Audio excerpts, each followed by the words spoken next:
시편 119편 113절로부터 120절까지 말씀을 보겠습니다. 113절에서 120절까지 말씀입니다. 내가 허탄한 생각들은 미워하나 주의 법은 사랑하나이다. 주는 나의 은신처시요 나의 방패시오니 내가 주의 말씀에 소망을 두나이다. 악을 행하는 자들아 너희는 내게서 떠날지어다. 내가 내 하나님의 명령들을 지키리로다. 주의 말씀에 따라 나를 떠받쳐서 내가 살게 하시고 내 소망에 대해 내가 부끄러워하지 않게 하소서. 주는 나를 붙드소서. 그리하시면 내가 안전하여 항상 주의 법규들에 관심을 기울이리다. 주의 법규들을 떠나 잘못하는 모든 자들을 주께서 밟으셨사오니 그들의 속이는 것은 거짓이니이다. 주께서 땅의 모든 사악한 자를 찌꺼기같이 버리시오니 그러므로 내가 주의 증언들을 사랑하나이다. 내가 주를 두려워함으로 내 육체가 떨며 내가 주의 심판들을 무서워하나이다. 아멘. 기도하겠습니다. 하나님 아버지, 이 아침에 하나님의 말씀을 선포할 때에 하나님께서 저를 들어 사용해 주시고 하나님의 말씀을 잘 선포해서 말씀을 듣는 모든 분들의 마음 가운데 이 말씀이 잘 깨달아지게 해주시고 또한 열려진 마음으로 잘 받을 수 있게 해주시며 하나님이 기뻐하시는 반응으로 응답할 수 있게 하옵소서. 아버지 하나님, 사람 사는 게 그렇게 쉽지 않습니다. 이런저런 시련이 있고 아픔이 있고 고통이 있는 게 인간의 삶입니다. 하나님이여, 각 사람의 마음 속에 무엇이 필요한지 저는 잘 알지 못하지만 마음의 위로와 평안이 필요하신 분에게 하나님께로부터 오는 위로와 평안이 있기를 기도합니다. 무엇보다도 어떻게 해야 할지 알지 못해서 방황하고 있는 분이 있다면 하나님께서 그 길을 보여주시고 깨닫게 해 주옵소서. 무엇보다도 오늘이 내 인생의 마지막 날이라면 내가 하늘나라에서 예수 그리스도와 더불어 영원히 살 수 있다고 하는 이 분명한 영원한 생명과 천국과 구원에 관한 확신이 없는 분이 계시다면 하나님 아버지, 그 무엇보다도 이 믿음과 확신을 가질 수 있는 시간이 되게 해 주옵소서. 예수님 이름으로 기도했습니다. 아멘. 앉아주시기 바랍니다. 그리스도인의 삶에 세 가지 중요한 요소가 있습니다. 물론 이 세 가지만은 아니지만은 오늘 이 말씀과 연관해서 세 가지 중요한 그리스도인 삶에 반드시 있고 꼭 있어야 될 세 가지 요소를 말씀을 드리고자 합니다. 그 첫 번째 하나는 고백입니다. confession, 고백입니다. 히브리서의 말씀을 보게 되면 우리의 믿음의 고백을 든든히 붙잡자라는 말씀이 있습니다. 우리는 우리의 삶 속에서 그리스도인의 특징이 뭡니까? 그들의 신앙을 입술로 고백하는 것입니다. 우리는 예수님께서 하나님의 아들이시여 우리의 구원자이시여 우리의 주님이라고 고백합니다. 입술만 그렇게 고백하는 것이 아니라 우리의 믿음에서 나오는 고백을 하는 것입니다. 그뿐만 아니라 하나님은 내 삶의 도움이시여 내 위험으로부터 나를 건지시고 지키시고 보호해 주시는 분이라는 고백을 합니다. 그뿐만 아니라 우리는 삶을 살아가면서 정말 지혜가 필요하고 도움이 필요하고 문제 해결이 필요한데 그것을 어떻게 처리하느냐? 기도를 통해서 해결하는 것이 그리스도인의 특징입니다. 그래서 그리스도인들은 무엇을 하느냐? 염려하고 걱정하고 근심하고 두려워하는 대신에 기도합니다. 그래서 성경은 아무것도 염려하지 말고 오직 모든 일에 기도와 간구로 너희의 요청할 것을 하나님께 감사함으로 알려라. 그리하면 모든 이해를 뛰어넘는 하나님의 평강이 너희의 생각과 너희의 마음을 지키시리라고 약속해 주셨습니다. 우리는 이 말씀에 따라 기도합니다. 그래서 그리스도인의 특징이 뭐냐? 기도하는 것입니다. 밥 먹을 때도 기도합니다. 어떤 중요한 결정을 앞두고도 기도합니다. 문제가 있을 때 그 문제 해결을 위해서 하나님의 도우심을 구하며 기도합니다. 아플 때에 하나님의 기적적인 치유와 도우심을 위하여 기도합니다.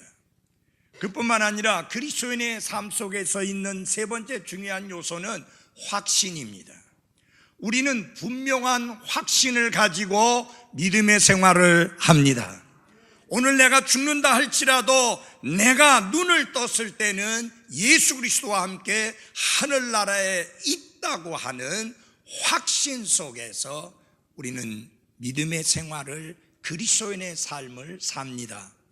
죽어봐야 내가 하늘나라 갈지 지옥 갈지 그때 가서야 비로소 알 수 있다고 하는 애매모호함 속에 사는 것이 아니라 예수 그리스도로 말미암아 이미 우리는 영원한 생명을 얻었고 내 이름은 하늘나라 생명책에 기록되어 있고 그리고 나의 시민권은 하늘나라에 있다고 하는 확신을 가지고 삽니다. 그리고 매일매일의 삶 속에서 하나님의 실제적인 도움과 하나님의 실제적인 인도하심과 하나님께서 우리의 삶을 복주신다는 사실을 확고하게 믿는 확신 속에서 우리는 믿음의 생활을, 그리스도인의 삶을 살고 있는 것입니다. 여기 시편 기자는 여기 시편 119편 113절로부터 120절의 말씀을 통해서 제가 여러분들에게 말씀드린 이 중요한 세 가지 내용을 잘 우리에게 보여주고 있습니다. 우리 한번 다 같이 해봅시다. 첫 번째가 뭐라고요? 고백, confession입니다. 그 다음에 두 번째 뭐예요? 기도, prayer, 기도입니다. 그 다음에 세 번째가 뭐예요? 확신, conviction, 확신입니다. assurance, 확신입니다. 자, 여기 시편 기자는 이 첫 번째 절에서 이렇게 고백을 합니다. 나는 허탄한 생각들은 미워합니다. 그러나 주의 법, 하나님의 말씀은 사랑한다고 고백합니다. 우리 이 믿음을 가지고 이 말씀을 함께 읽으면서 우리도 하나님께 그런 고백을 해봅시다. 13절 다 같이 읽어보겠습니다. 시작. 내가 허탄한 생각들은 미워하나 주의 법은 사랑하나이다. 아멘. 그리고 여기 시편 기자는 우리의 삶 속에 있는 고백과 똑같은 고백을 합니다. 하나님은 나의 은신처이시다. hiding place. 내가 숨고 피할 만한 피난처가 되시는 분이시다. 그뿐만 아니라 우리를 지키고 보호해 주시는 쉴드, 방패가 되시는 분이시다 라고 고백합니다. 우리 14절을 114절을 같이 읽으면서 하나님께 고백을 드리겠습니다. 시작. 주는 나의 은신처시요 나의 방패시오니 내가 주의 말씀에 소망을 두나이다. 아멘. 하나님이 나의 은신처요 하나님이 나의 방패시니 변덕스러운 인간의 말에 소망을 두고 소망을 걸고 사는 것이 아니라 하나님의 영원히 변치 않는 말씀에 내 소망을 두고 사나이다. 그렇게 고백합니다. 그뿐만 아니라 실제로 이 땅에서 살아가는 삶 속에서 그가 어떻게 살아갈 것인지를 고백하는 내용이 나오는데, 악을 행하는 자들과 제가 상종하지 않겠습니다. 그들을 멀리하고 그들과 분리되고 구별된 삶을 살겠습니다. 여기 악을 행하는 자는 어떤 사람을 말하느냐? 하나님을 부인하고 하나님을 부정하고 하나님의 말씀을 거부하고 받아들이지 아니하는 사람, 꼭 감옥에 갈 만한 끔찍한 죄악을 짓는 사람들을 말하는 것이 아니라 그 마음속에, 그 삶 속에 하나님이 없다고 부인하고 부정하며 하나님의 말씀에 상관하지 아니하고 자기 멋대로 자기 마음대로 자기 편한 대로 살아가는 사람을 악을 행하는 자라, 성경은 그렇게 말씀하고 있는데, 그들과 짝해서 하나가 돼서 그들과 함께 어울려 살지 아니하겠다라고 고백합니다. 그래서 우리가 이 땅 위에서 세상에서 살 수밖에 없고 이 세상에서 살지만은, 그러나 나는 이 세상에 속한 자로서 살지는 않겠다라고 하는 말씀입니다. 물고기가 짜디짠 바닷물 속에 살고 있지만 물고기 자체는 짜지 않습니다.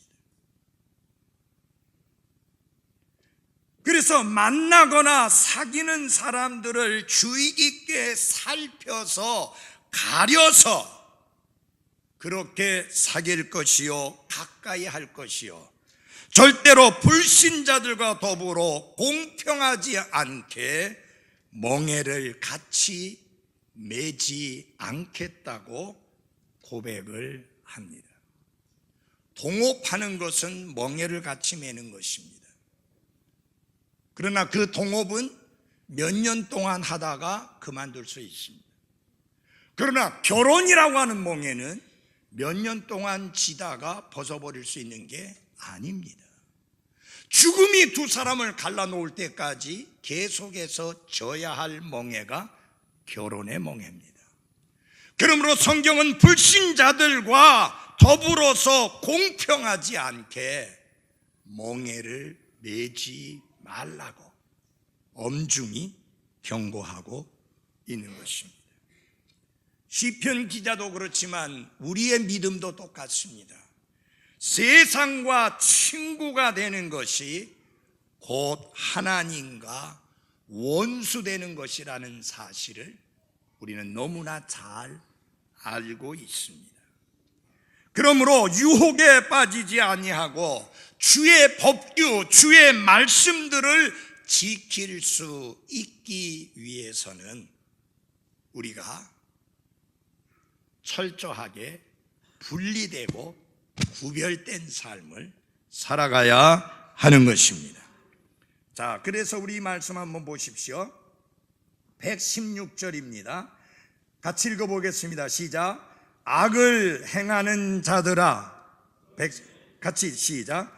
악을 행하는 자들아, 너희는 내게서 떠날지어다. 내가 내 하나님의 명령들을 지키리로다.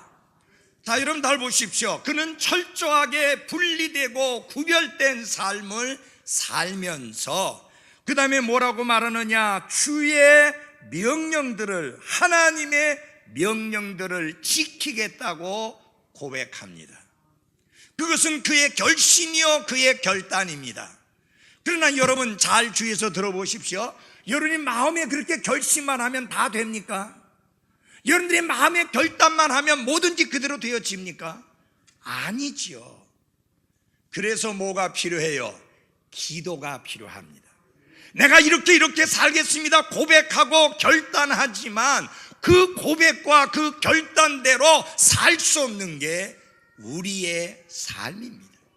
그래서 하나님의 도우심이 필요하고 하나님께로부터 오는 권능이 필요하기 때문에 뭘 해야 되느냐? 기도해야 합니다. 그래서 그 다음 절을 보게 되면은 기도에 관한 내용이 나옵니다.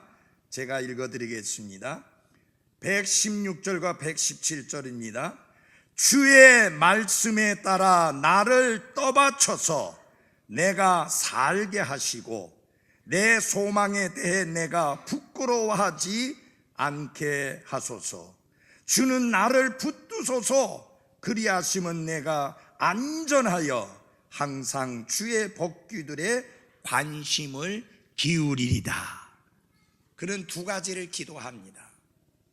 하나님이여 나를 어떻게 해달라? 떠받쳐 달라. 그렇게 하고 기도하고 있습니다.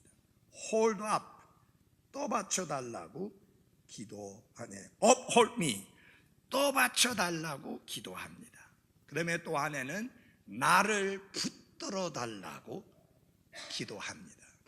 여러분도 살다 보면 살면서 기도하시는 내용 중에 하나가 뭐예요? 하나님이여 저를 붙드셔서 흔들리지 않게 해달라고. 하나님이여 저를 붙드셔서 오른쪽으로나 왼쪽으로 치우치지 않게 해달라고. 하나님이여 저를 붙드셔서 내 믿음을 꼿꼿하게 꿋꿋하게 지켜갈 수 있게 해달라고 기도합니다. 기도가 필요합니다. 그 다음에 마지막으로 중요한 것은 뭐냐? 지금 우리의 믿음의 생활을 회방하고 방해하는 적들이 많이 있는데 과연 그 적들이, 그 원수들이 끝까지 우리를 괴롭히고 우리를 힘들게 하고 우리의 삶을 망치게 하느냐? 그럴 수 없고 하나님이 반드시 그들을 짓밟고 심판하실 것이라는 것에 대한 확신이 필요합니다. 다시 말하면 사탄과 그 원수들을 멸하시고 짓밟아 버리시는 하나님의 공의로운 심판이 있을 것이라고 하는 것에 대한 확신, 그것이 여기 시편 기자의 고백입니다. 보시면 제가 읽어드리겠습니다. 118절 보십시오. 주의 법규들을 떠나 잘못하는 모든 자들을 주께서 어떻게 해요? 밟으셨사오니 그들의 속이는 것은 거짓이나이다. 주께서 땅의 모든 사악한 자들을 찌꺼기같이 버리시오니. 짓밟으시고 버리신다. 이것을 확신하니까 지금 우리가 공격을 당해도 지금 원수들이, 대적들이 우리의 신앙을 회방하고 방해하고 있다 할지라도 흔들리지 않을 수 있는 게 하나님이 어느 날 그들을 공의로운 심판에 의해서 짓밟고 지옥에 버리실 것이다. 그것에 대한 확신이 우리를 당당한 모습으로 살게 해 줍니다. 그리고 이제 결론적으로 이 모든 사실을 정확하게 알고 있다 보니까 정말 그냥 하루하루 그대로 살아갈 수가 없습니다. 그래서 하나님을 더욱 경외하는 삶으로 바뀌어집니다. 그래서 그 120절입니다. 같이 읽어보겠습니다. 시작. 주를 두려워함으로 내 육체가 떨며 내가 주의 심판들을 무서워하나이다. 그거는 내가 심판을 당할까 봐, 내가 하나님께 형벌을 받을까 봐 무서워 공포에 떨며 온몸이 흔들리고 떨린다는 말이 아니라 하나님의 말씀을 버리고 하나님의 말씀을 부인하고 하나님의 말씀을 비웃고 멸시하고 조롱하는 자들에게 하나님께서 심판하시게 될 그 공의롭고 무서운 심판을 생각해 보니 정말 전율이 오고 온몸이 후들거리고 떨린다는 게 시편 기자의 고백입니다. 이것이 시편 119편 113절에서 120절까지 말씀입니다. 다 이야기했죠. 이제 설교 그만하고 내려가야 되지 않겠어요? 이제 조금 자세하게 말씀을 드리겠습니다. 첫 번째 고백인데요, 그리스도인의 특징이 뭐냐? 변덕이 심한 사람들의 말이 아니라 하나님의 말씀에서 안전과 소망을 발견하고 그걸 입으로 고백하는 게 그리스도인들의 특징이다 라고 하는 것입니다. 그게 첫 번째 여러분들에게 말씀드리고 싶은 겁니다. 그래서 여러분, 그리스도인들에게는 미움과 사랑이 공존합니다. 그리스도인들도 미움이 있습니다. 반드시 미워해야 합니다. 반드시 미워하는 미움이 있어야 합니다. 아니 목사님, 기독교는 사랑하라고 말씀하셔야지 왜 미워해야 된다고 말씀하세요? 여기 시편 기자는 우리와 똑같은 믿음을 가진 구약의 성도인데 그분이 미워한다고 고백했어요. 무엇을 미워해야 되느냐? 무엇에 대하여 노하고 아니오하고 미워해야 되느냐? 성경은 분명히 가르칩니다. 그리스도인의 삶 속에 정말로 마음속 깊은 곳에서부터 미워해야 될 것을 가르칩니다. 무엇을 미워해야 되느냐? 먼저 부정적이고 소극적인 말씀의 고백이 나옵니다. 119편 113절 첫 부분을 같이 함께 읽겠습니다. 시작. 내가 허탄한 생각들은 미워하나. 허탄한 생각들, 이것은 사랑의 대상이 아니요 미움의 대상이요 좋아해야 될 대상이 아니요 싫어해야 될 대상입니다. 그리스도인들은 허탄한 생각들을 미워해야 합니다.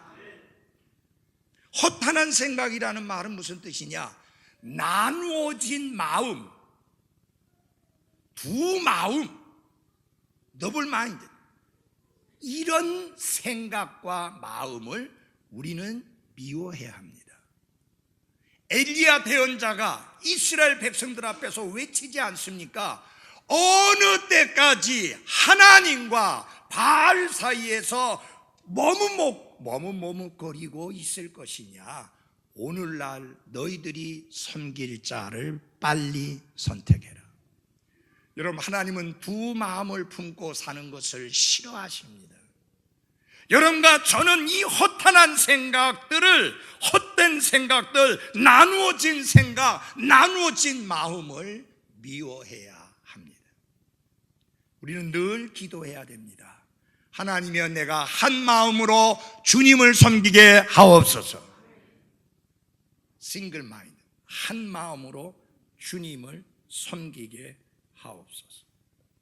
근데 여기서 여러분 잘 보셔야 하는 것은 뭐냐면, 다른 사람들이 허탄한 생각들을 가지고 있는 것을 내가 미워한다, 그런 뜻이 아닙니다. 왜냐하면 사람이 어떻게 다른 사람들의 생각을 알아요? 무슨 생각을 하고 있는지. 여러분, 제가 설교하면서도 저 앉아 계신 분들이 무슨 생각하는지 잘 몰라요. 제가 바라기는 하나님께 영과 진리로 경배드리며 이 시간에 저를 통해서 주시는 하나님의 말씀을 듣고자 하는 생각에만 집중되어 있는 한 가지 생각이기를 바랍니다. 그러나 저는 몰라요. 이 설교 언제 끝나지? 빨리 게임해야 되는데.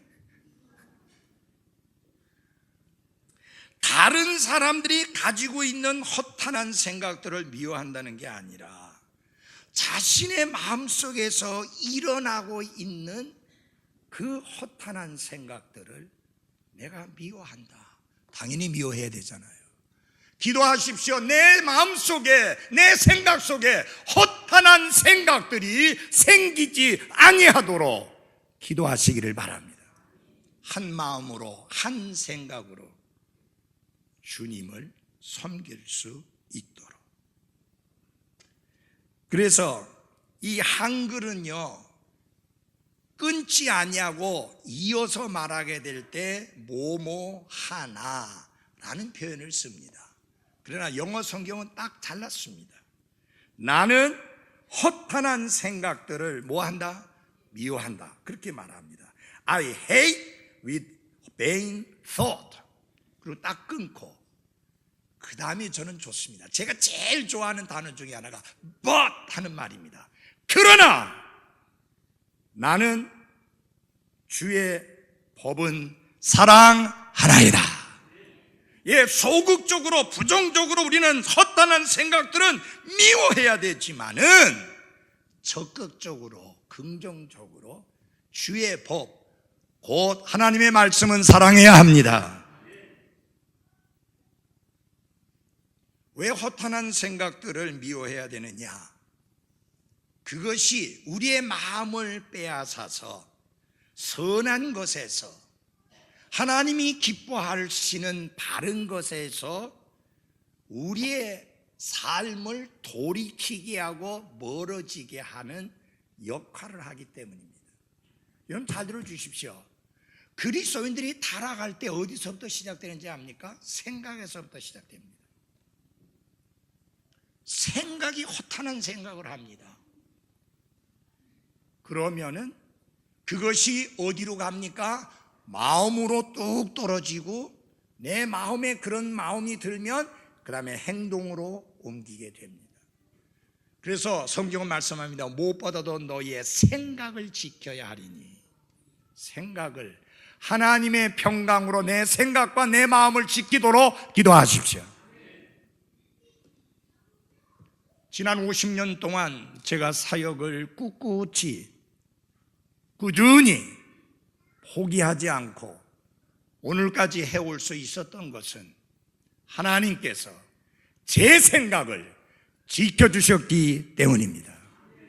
저에게서도 허탄한 생각이 많이 일어났습니다. 저에게서도 허탄한 생각에 사로잡힐 때가 있었습니다. 그때마다 하나님의 도움을 구하며 나를 이 허탄한 생각에서 벗어나게 해주시고 돌아서게 해달라고 기도하고 하나님의 은혜와 도우심을 구했기 때문에 오늘 이 시간까지 올 수 있었습니다. 제가 잘나서가 아니라 하나님의 은혜요, 하나님의 도우심입니다.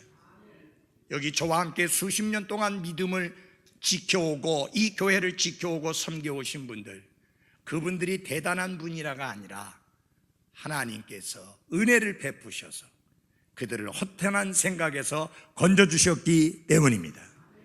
자, 이렇게 부정적이고 소극적인 것뿐만 아니라 우리는 적극적으로 긍정적으로 살아야 됩니다. 여러분, 미워하는 것이 있다면 뭐가 있어야 돼요? 사랑하는 것이 있어야 되잖아요. 뭘 사랑해야 되느냐? 시편 기자는 주의 법은 사랑하나이다. But 그러나 주의 법은 사랑합니다. 주의 말씀은 사랑합니다. 하나님의 말씀은 사랑합니다. 이게 뭐예요? 고백이에요, 고백. 여러분과 저는 삶 속에서 이 고백 좀 많이 해야 됩니다. 하나님 사랑합니다. 하나님, 하나님의 말씀을 사랑합니다. 하나님, 하나님이 주신 교회를 사랑합니다. 하나님, 나와 같은 믿음을 가진 형제 자매들을 사랑합니다. 하나님, 내게 주신 부모님을 사랑합니다. 하나님, 내게 허락해 주신 자녀들을 사랑합니다. 하나님, 내게 허락해 주신 아내를, 남편을 사랑합니다. 그런 고백들이 있어요. 특별히 우리는 우리에게 그분의 섭리 가운데 보호해 주신 하나님의 말씀을 사랑한다고 고백할 수 있어야 하는 것입니다.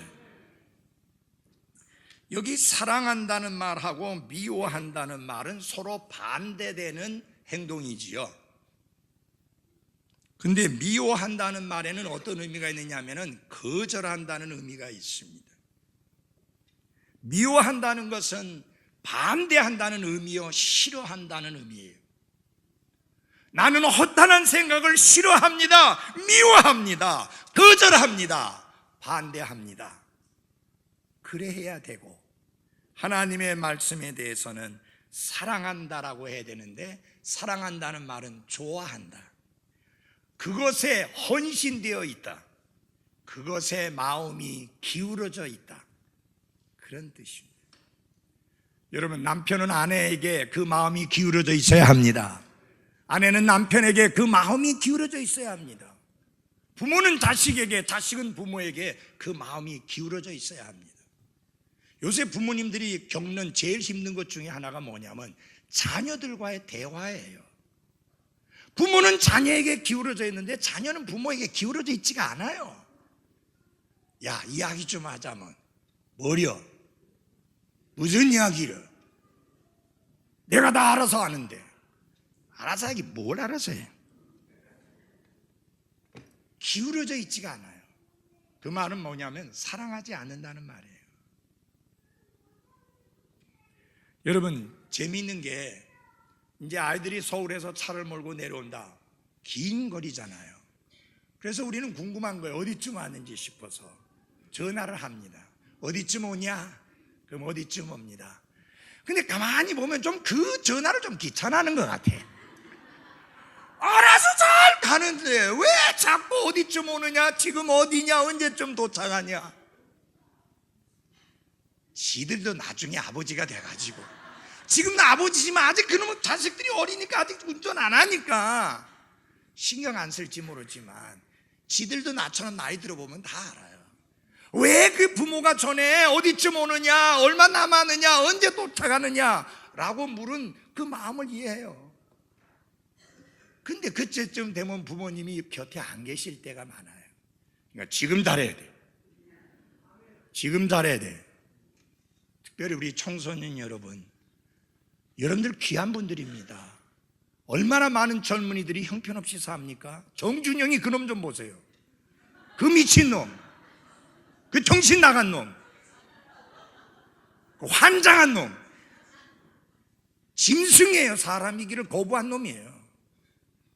그런 젊은이들 사이에서 우리 젊은이들이 많은 돈을 벌지는 못하고 정말 대단히 뛰어난 면은 없지만 여론이 바로 스타예요. 그 놈은 스스로 타락한 놈이고, 그런 의미에서 스타예요. 스타가 뭔지 아세요? 스스로 타락한 놈. 여러분들은 정말 귀한 분들입니다. 근데 여러분, 말씀드리고 싶습니다. 기왕 예수님 믿고 구원받고 믿음 생활하는데 멋지게 좀 합시다. 확실하게 좀 합시다. 전에 김영삼 대통령 하는 대로 확실하게 좀 합시다.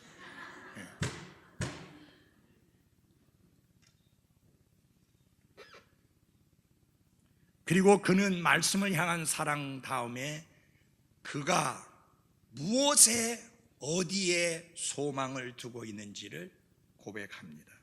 114절 같이 봐주십시오.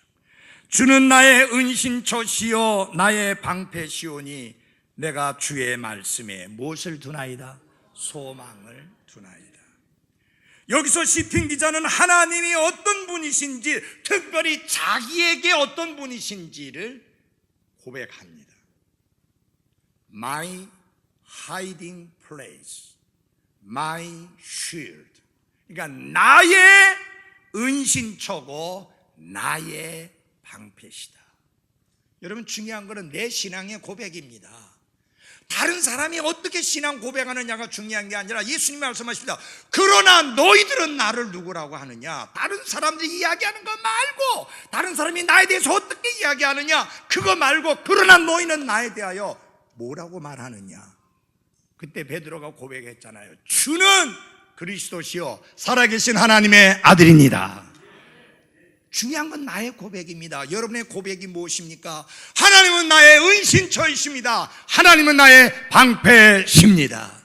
내가 힘들 때, 내가 위험할 때, 내가 고난에 처했을 때, 악한 자가 나를 해치려고 달려들 때 내가 피할 수 있는 나의 피난처, 나의 은신처는 사람이 아니고 돈이 아니고 권력이 아니고 명예가 아니고 하나님 자신이십니다. 전능하신 하나님, 천지와 그 가운데 만물을 창조하신 하나님, 내 살고 죽는 것을 주관하시는 그 하나님이 나의 은신처이십니다. 그 다음에 하나님이 어떤 분이라고 고백합니까? 나의 방패다. 이 비유잖아요. 방패. 고대 근동 시대에는 방패가 여러 종류가 있었습니다. 작은 방패가 있었어요. 그것은 온몸을 가리지 못합니다. 그저 날아오는 화살이나 그리고 칼의 공격을 막기 위해서 쓰고 있을 뿐인데, 어떤 방패가 있었냐면 머리끝에서 발끝까지 가리는 방패가 있어요. 여기서 시편 기자가 하나님은 나의 방패라고 할 때 머리끝에서 발끝까지 가려주는 그런 방패라는 말이에요. 그러니 얼마나 안전해요. 하나님이 나의 보호자다라는 뜻입니다. 하나님은 친히 자기 자신을 방패라고 말씀하신 적이 있어요. 창세기 15장에 보면은 하나님께서 아브라함에게 나타나셔서 아브라함아, 나는 너의 방패요, 나는 너의 보상이니라. 여러분, 아브라함이 지금 자기 집에서 기른 하인들을 데리고 318명을 데리고 160km나 달려가 가지고 야간에 급습을 해서 4명의 왕들의 연합군을 물리치고 포로로 잡혀갔던 사람들을 다 데리고 나오고 빼앗겼던 재산을 다 찾아옵니다. 자, 그 적들이 다시 전열을 가두어서 전열을 다듬어서 공격해 온다면 그때는 아브라함이 답이 없어요. 318명 가지고 몇만 명을 어떻게 감당합니까? 그리고 소돔과 고모라 왕이 아브라함아, 네가 빼앗아 온 거 네가 다 가져가. 사실은 당연한 이야기인데 지가 아주 인심 쓰는 척하면서 그렇게 이야기했을 때 하나도 안 가져간다. 네가 나를 부자 되게 만들었다고 말할까 봐 너한테서 하나도 안 가져가되 우리 군대들이 거기 왔다 갔다 하면서 쓴 비용은 네가 내라. 자, 그런데 여러분, 사람이요, 화장실 가기 전하고 갔다 와서 생각이 달라진다는 말 있잖아요. 생각해 보세요. 소돔 왕이 주는 건 하나도 안 가져가겠다고 했는데 가만히 생각해 보면 그건 내가 받아도 문제 없는 거잖아요. 뇌물도 아니고. 뭐 재판 받아서 걸릴 만한 그런 것도 아니고 당연히 받을 수 있는 건데 거절했다. 생각이 좀 나지 않겠어요? 아이, 그걸 좀 받을 건데, 그런 생각이 들 수도 있어요. 그런데 더 끔찍한 게 뭐냐, 저놈의 왕들이, 내 연합군이 다시 전열을 다듬어서 그 다음에 우리를 공격해 오면 우리 어떻게 살지? 걱정이 태산 같아질 수 있습니다. 하나님은요, 나와 여러분을 우리가 우리 스스로를 아는 것보다 훨씬 더 잘 아십니다. 아브라함의 마음에 두려움이 임하고 있고 약간은 후회가 드는 생각이 드는 것을 하나님이 아시기 때문에 14장의 전쟁이 끝났고 아브라함이 어떻게 반응했느냐가 끝나고 15장 1절에 바로 하나님이 나는 너의 방패요, 나는 너의 지극히 큰 보상이다.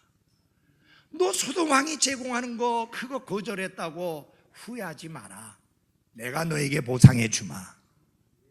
그 다음에 너 두렵지? 저 연합군이 다시 쳐들어와서 공격하면은 당할까봐 걱정하지 마라. 나는 너의 방패니라. 내가 네 방패다. 사랑하는 그리스도인 여러분, 여러분과 제가 이 땅 위에서 삶을 살아가면서 어떤 때는 내가 말씀을 따라 살며 믿음을 지켜나가면서 이렇게 믿음을 지키고 말씀을 따라 삶으로 말미암아 때로는 굉장히 나에게 유리하게 돌아올 수 있는 그런 혜택도 놓치게 될 때가 있습니다. 내 믿음 때문에, 내가 가지고 있는 그 믿음의 꿋꿋함 때문에. 여러분, 장교들이요, 자기 상관에게 알랑거리면서 장관이 좋아하는 술집에 같이 다니면서 허허해주면 진급이 슉 잘 돼요. 근데 그래 안 하고 꿋꿋하게 믿음 지키면서 야 이번 주일날 이번 일요일날 골프 치러 가자. 안 됩니다. 저 교회 가야 됩니다. 야이 저놈이. 그런데 상은 다 줘놓고 진급시킬 때는 다 떨어뜨리는 거예요. 불이익을 당해요. 그러면은 야 내가 이렇게 꿋꿋하게 믿음 지킬 필요 있나? 라는 생각이 들 수 있습니다. 그때 잊지 마십시오. 하나님은 여러분에게 큰 보상이 되시는 분이십니다. 그 다음에 두려움이 엄습할 때가 있습니다. 그때 하나님은 나의 방패시다 라고 말씀합니다. 그래서 이 모든 사실을 잘 깨달은 시편 기자는 하나님 앞에 이런 고백을 합니다. 다 같이 그 말씀만 보고 말씀을 접겠습니다.